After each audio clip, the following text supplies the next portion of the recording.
Hey, I'm Andy, and today we are going to be reacting to a video by Xbox Ahoy, and I thought I had my subscriptions notified and all that stuff, which, if anyone's interested, subscribe to me, but, yeah, it didn't show up, so I was, checking on his channel, and, yeah, he had a new video out, so this one is titled Molyneux the Nobody, which is about Peter Molyneux, and I don't think he's gotten...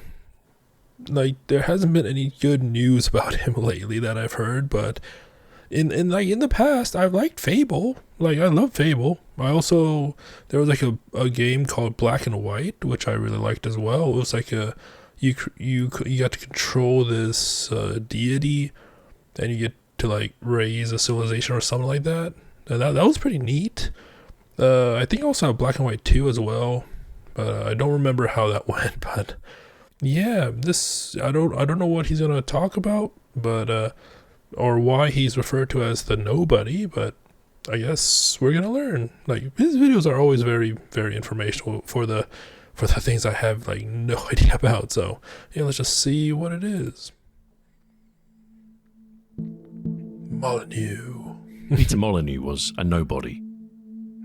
He was an unremarkable student with few prospects, but he did have an unwavering ambition. I was famous in school for one thing. I was the least achieving student they ever had. I mean, as long as they got your money, right? He wanted to be successful. Okay. Oh, wait. Ooh. The only passion I had was this bizarre belief that I was going to be successful and run my own business. I mean, it's like a 1 in a million, right? Just underachieving and then just being that overachiever while running your own business. It's doable, but I mean, he's done it too, but like I said, it hasn't been that great, at least in the recent times. By the time he left college, he wasn't exactly sure how he'd find success. I also don't know about his past too. One thing that resonated with him was computing. He had a knack for programming. I began using computers for the first time and finally found something I could do reasonably well and really enjoyed. I mean, yeah, that's how it is with a lot of people, I guess. But my first time with a computer, I don't even know what computer it was. It wasn't even a traditional. I don't think it was a traditional computer, but the screen, it was. I think the only color was green, and the printer, it was it bundled with, printed the paper with the perforated holes on both sides. I don't know if anyone knows about that, but yeah, that was a really old computer, and I just made random ASCII art with it. He found a job with a sports mail order business, helping to set up their computer systems. On the back of that, he was set up with his own business, selling floppy disks to schools. He called his company Vulcan Computing. He found the schools were less interested in the disks than the content on them, so he put together simple edutainment packages to enhance the value of his offering. I mean, that makes sense. They wanted to because you don't want to sell schools if you were just selling blank CDs, right?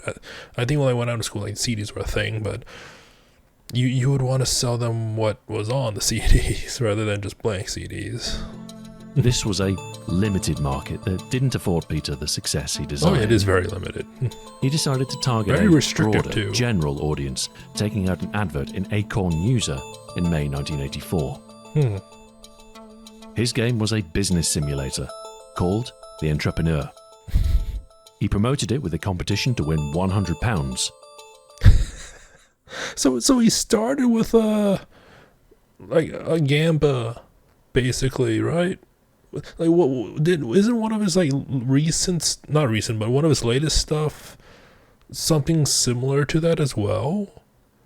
Because I remember it was some sort of crowdfunded thing that had a chance of winning something large, but then it didn't really happen or something like that. I thought that was a thing, but Hmm.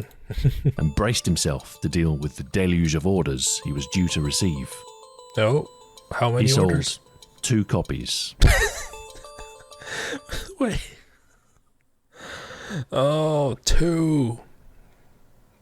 Any in advertising too. It must have been so challenging back in the day without the use of stuff like social media and stuff like that to promote your stuff. Right? Because like everything had to be analog, and either that or through like word of mouth. But even then, 2. I don't know what I would do if I made a game and sold only 2. I mean, I did try to make a game in the past, but one thing led to another, just fizzled out, and just ended up with a demo with just 2 routes of a visual novel. Fair to say, his I think I still have foray the into demo. self-published software was not the success he desired. That could be foreshadowing stuff too. And so, when another business opportunity presented itself, he moved on. At the time, there was this girl that I really liked whose parents were incredibly wealthy, and I met the father of this girl, and he said to me, "Do you want to set up a new?" What a golden opportunity, right? That does not come by to everyone normally. Just their person that they're dating, their parents is, "Oh, do you want to set up a new business?" "No, I don't mind funding it." Like, come on. He met a girl, and Peter was keen to impress her. He learned that her father had an opportunity in the import-export business. And then he was really, really keen on impressing her. He jumped at the chance. He set up a company called Taurus Impex with acquaintance Les Edgar. Peter and Les had met some years earlier when Peter bought a computer from his shop. They shared a similar sense of humour and a similar ambition for success. Taurus sold money systems to Switzerland and baked beans to the Middle East. Peter... That's, that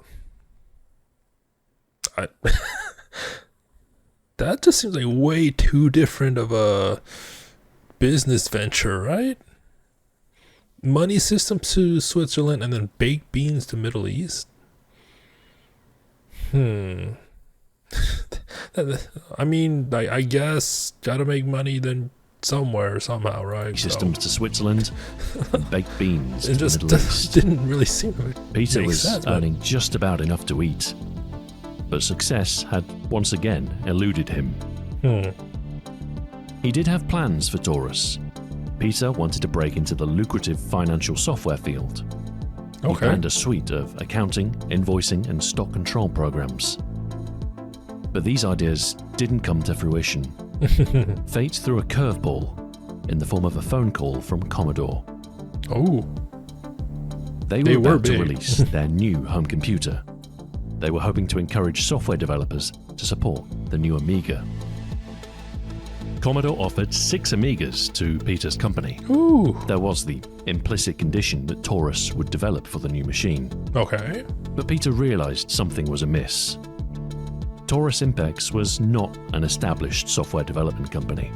Peter's own software efforts were not spectacular enough to warrant such an offer. Commodore So what happened? had made a mistake. They had intended to contact Taurus, as in the donut, not Taurus, the bull. Taurus were a reputable developer of networking software. Taurus were 2 men selling baked beans in a tiny office that reeked of cigarette. I wonder who made that mistake and who didn't like follow up on the research, right? They just went with a similar sounding name and just went full send with multiple computers. Some desperation. I want to know the story behind that. All the same, Peter had a choice to make. He could take the moral path, inform Commodore that they had made a mistake, and thank them for The their music's time. nice though, as usual with Or- his new videos. He could take Commodore up on their deal for free machines and start to develop for the Amiga. I mean, he knew how to program, and when opportunity knocks, you answer. So, he started work on Amiga software. Okay. His first product was a database program called Acquisition. Oh, these numbers. I'm reading the specs, and it's just you don't see these nowadays. So the ultimate database for the Amiga, right? And you just go, scroll down. You just go to the specifications here. Maximum field size 10 megabytes, a whopping 10 meg. Like this was like. I assume this was large back in the day. Oh, maximum size of a file, 1 gigabyte. Ooh, I think at this time it probably would have cost hundreds, if not thousands, for a gigabyte, right? If I'm not mistaken, because like hard disks were massive in size, so a maximum number of files in a system unlimited. Oh jeez. System requirements: an Amiga with at least 512K RAM and 2 floppy disk drives, or a hard disk. It was a database program called Acquisition. Peter dubbed it the most complete database system conceived on any microcomputer. He may have been overselling it, but it was adequate. It even won Also, more foreshadowing of just overselling his product, right? a Product of the Year award in Germany. I mean, yeah, sold 2,000 Peter copies. followed Acquisition with XCAD, a 2D computer-aided drawing package. Looks neat. In the early days, the Amiga market was small, and so too were the returns. But while profits were not spectacular, it's a tangent, but just seeing this picture just reminds me, like, back in the day when I learned how to, like, create this type of image just by using straight lines. I've done that. Once I learned how to do that, I probably did that non-stop for I think a week, maybe a month. It was a long time back then. But yeah, it's just so trippy that you can make this curve with just using just straight lines. So I think the easiest one I would do is just a 90-degree one, or you just connect lines with the. Let's say you have this right here. You just go from the furthest point to the nearest point on the other axis, and then so on and so forth. You just make straight lines, and it just eventually it turns into a curve. It's really cool. the company had at least something coming in. As the Amiga grew, it was clear that productivity software was not the most profitable sector. For most users, it could be, but the Amiga was a games machine. Lured in by the prospect of greater sales, Peter and Les decided to set up a sub-label to focus on games. Okay. When devising a name for this new brand, a pottery figurine provided inspiration. It was a bullfrog. I mean, yeah, so with Taurus as well. So with the they bull. founded Bullfrog Productions, a sub-brand of Taurus to differentiate their entertainment software. But it's the name is different enough so they can't get the two names mixed up. this time, the money from Acquisition and XCAD was starting to run dry. Times were hard at Taurus. Peter learned through friends that Firebird were looking for someone to port a game to the Amiga. Ooh. The game in question was Druid 2 Enlightenment on the Commodore 64. Never heard of it. The prospect of game development interested Peter. The prospect of £4,000 for his efforts interested him more. So he eagerly accepted and started work on the Amiga version. The result was an unspectacular port. The graphics were enhanced, as you'd expect for a 16-bit system, but it didn't run at full frame rate, and the scrolling was not quite as smooth. The important thing was that Peter got paid, and Bullfrog had released their first game. Now, they had a chance to develop something original, an opportunity to further establish themselves as game developers and build a reputation. I wonder what game it was. Wanting to play it safe, they went for a shoot-'em-up, a top-down scroller called Fusion. They managed to secure Electronic Arts as a publisher.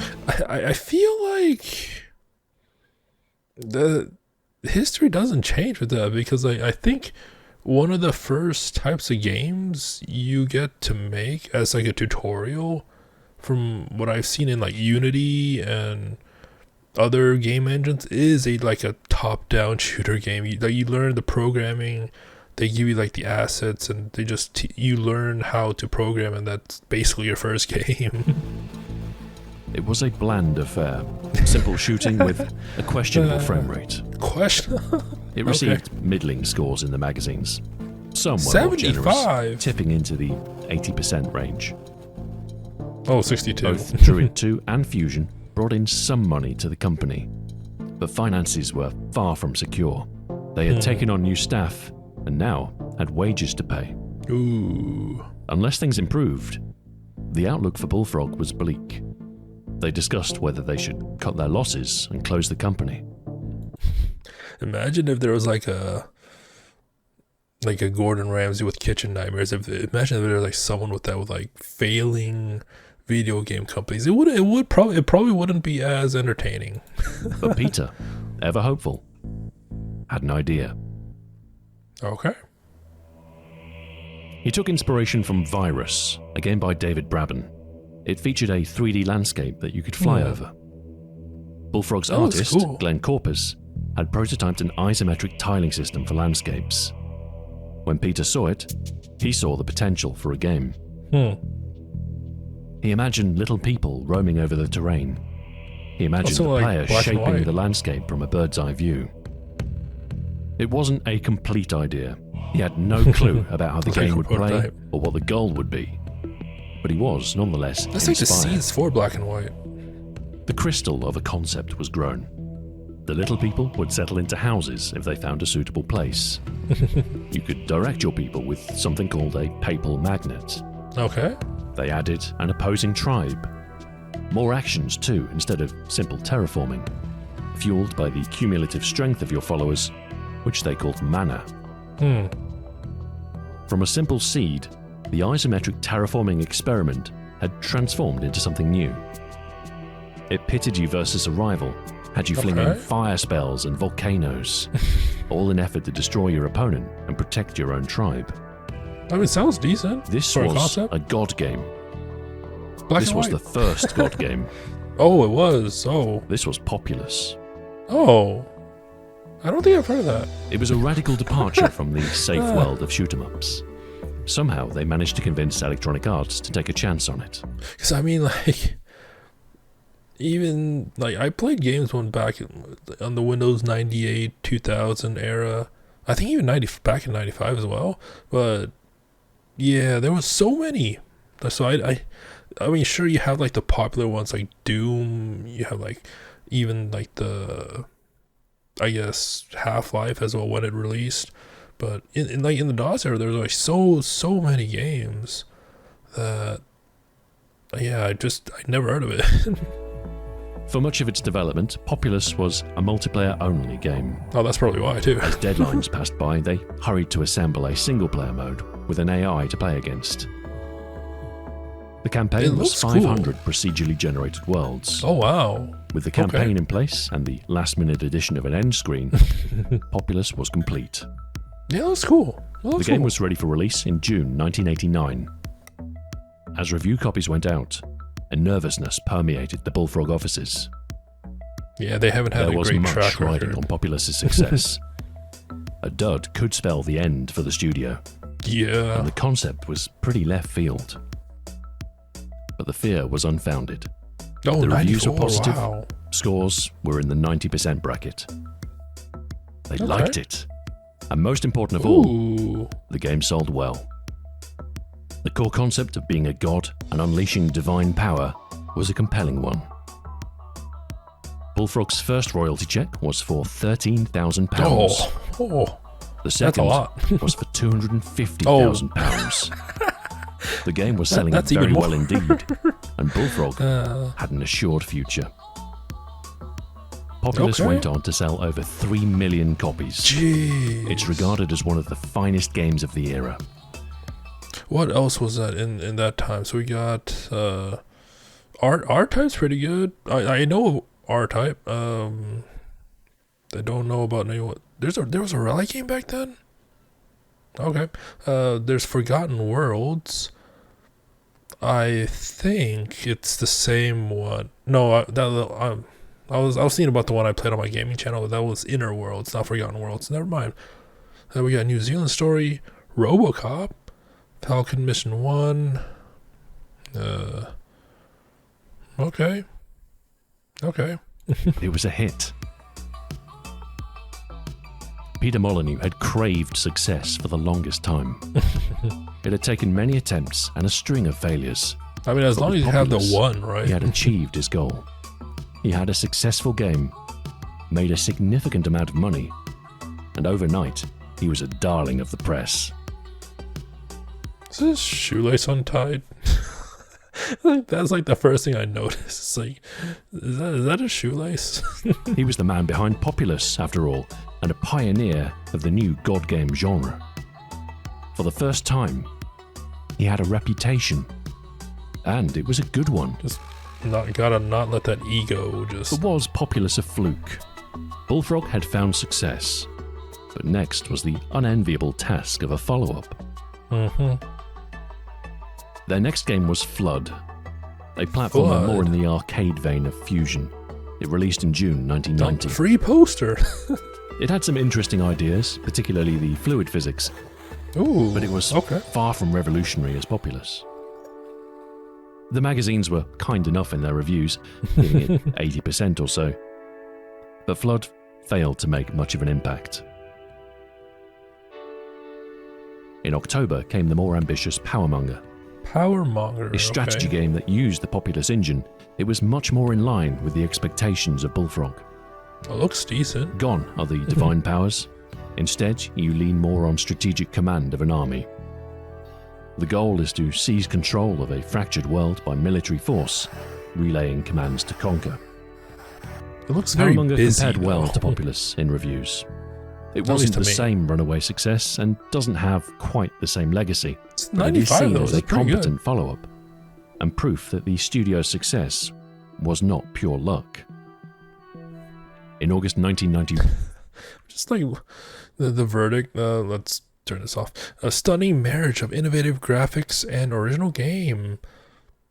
Too bad we don't see that nowadays. A highly flexible package of good ideas and game design. Bad thing we don't see that nowadays. Funny, valiant, and noisy. We don't see that nowadays. Initially complex, but persevere. It's worth it. We don't see that nowadays. With 195 lands to conquer and a data link option, this one will run and run. Okay, £30. I mean, I don't know how much that would be in inflation, but okay. success was not pure luck. Oh right, closed caption. Sorry. In August 1991 came Populous 2: Trials of the Olympian Gods. Ooh. A safe choice of a sequel, and a likely success on the strength of the first game. Yeah, I've never heard It of was, this. in essence, like series an iteration of Populous. the original.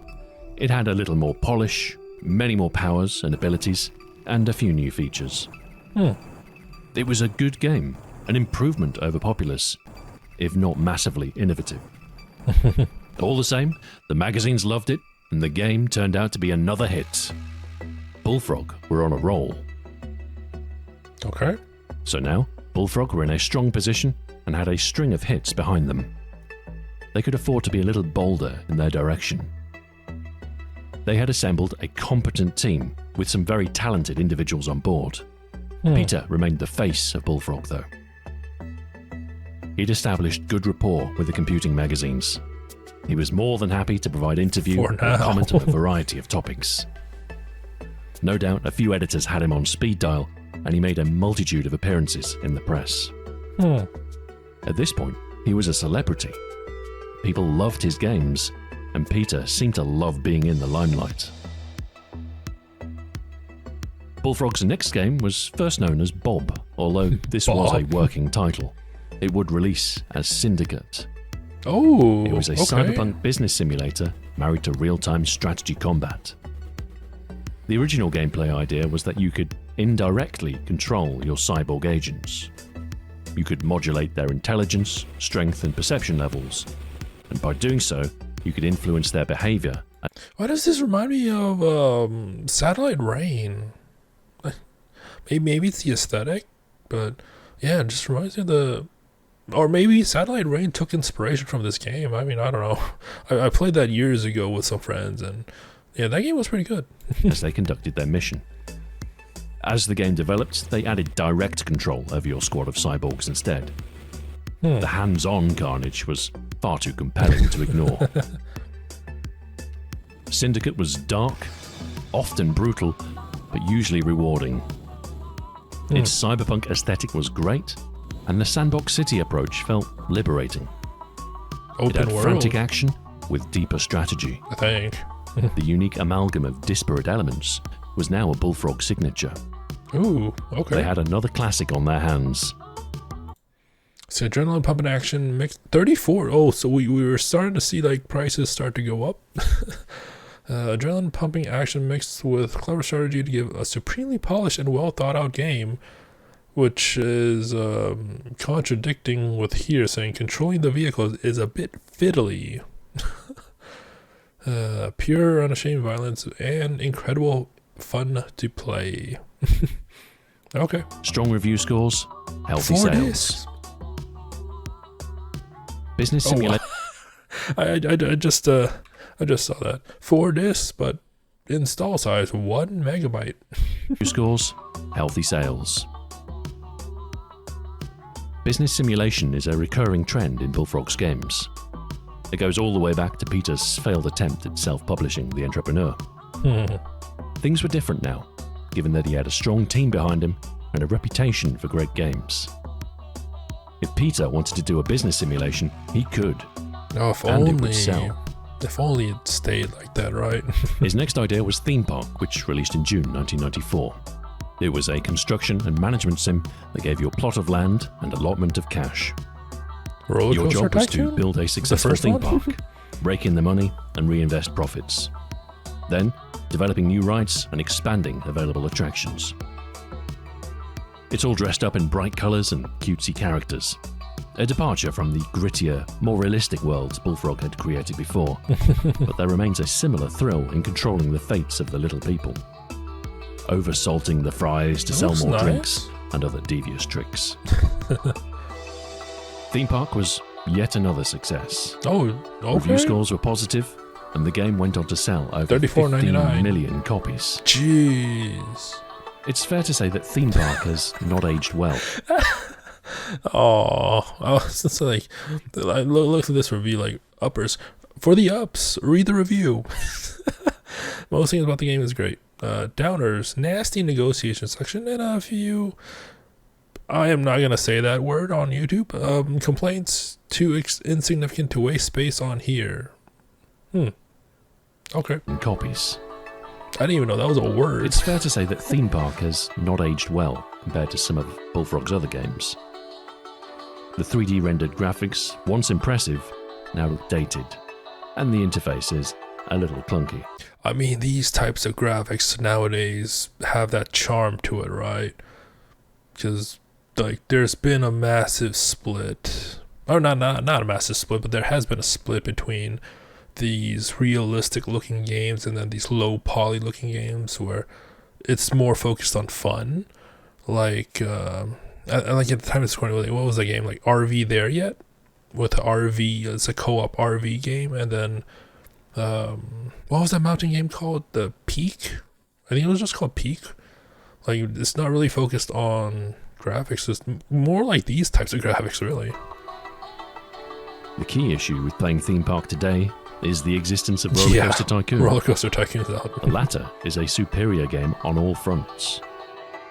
But it's important to remember that Roller Coaster Tycoon came out 5 years afterwards. It was 5 years, okay. Theme Park walked, so it could run. Yeah. Developing Theme Park for the older machines didn't help either. The lack of a hard drive, limited RAM, and colour palette of the Amiga were holding Bullfrog back. So it seems like, I mean, at this point, from what I can tell, that they would make these interesting games and game concepts, but then later down the line, just other developers will be inspired by it and make it better than the original company would ever do, right? Theme Park would be their last Amiga game. What is that picture? It was time to move on to a new generation. By 1994, the Amiga market was starting to slow down. Commodore had gone bankrupt, and the future of the machine was in doubt. Oh yeah. For many developers, this was their cue to make a transition to the PC instead. The PC market saw rapid growth, and a world of multimedia and CD-ROM awaited gamers in the mid-1990s. This was a difficult leap for developers who established themselves on the Amiga and Atari ST. Well, you gotta learn The PC new market language, was right? very different. There was a much wider variety of hardware. I'm not sure. The community was less insular, and the enthusiast press wasn't the authority it once was. Software had gone global. Many smaller developers struggled to compete in a broader market. That's why I make shareware, just spread it all around for free, and then just add a little thing saying, oh, if you want to buy this game, just send this money and we'll send you a copy. Many didn't survive the transition. Some of the best Amiga developers never found their footing on PC. Oh, wow. Sensible Software didn't survive. The Bitmap brothers never realized the same Oh, level of Bitmap success on the new brothers. platform. I don't know what they made, like in a whole, but I know that I believe it was them that made Magic Pockets, and I believe I still have the floppy disk for that game.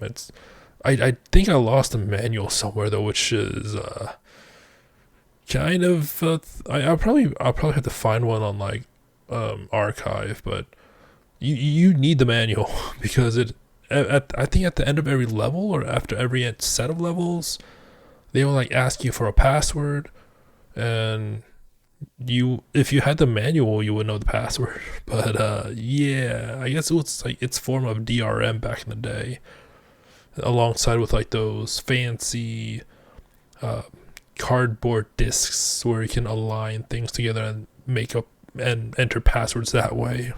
Never realized the same level of success on the new platform. That was a fun game though. Bullfrog were facing a similar challenge. They had made some legendary games, ranked among the best on the Amiga. Peter Molyneux was a 16-bit god. Trigger He could do no discipline. wrong. He was responsible for some of the greatest games of a generation, and had pioneered a new genre. He was a somebody.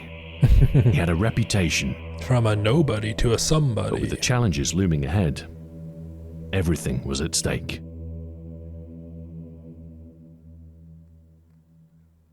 Thank you very that's much it. for watching, and until next time, farewell. I think I saw in the description, like this is gonna be like a multi-part series or something like that. Anyways, yeah, I guess this is the I'm not sure when it's gonna put out the other stuff, if there's gonna be other stuff, but yeah, I guess this is the beginning story of Peter Molyneux, which I knew nothing about. Like I said, I didn't heard of the games like Populous before, or that they made a like a life sim with the tycoon type game. So yeah, interesting stuff. Like the stuff with the Ahoy is like, it's always interesting stuff. At least to me, right? Like his series of weapons and what kind of games incorporates those weapons and how, and even some historical, I guess some historical facts about those weapons as well. That series was neat, and some of like the other stuff too, which I reacted to. Yeah. So I think I only reacted to 2 other ones, but I've seen a good chunk of his videos. So yeah, anyways, hope you enjoyed it. Until next time, thank you for watching and have a nice day.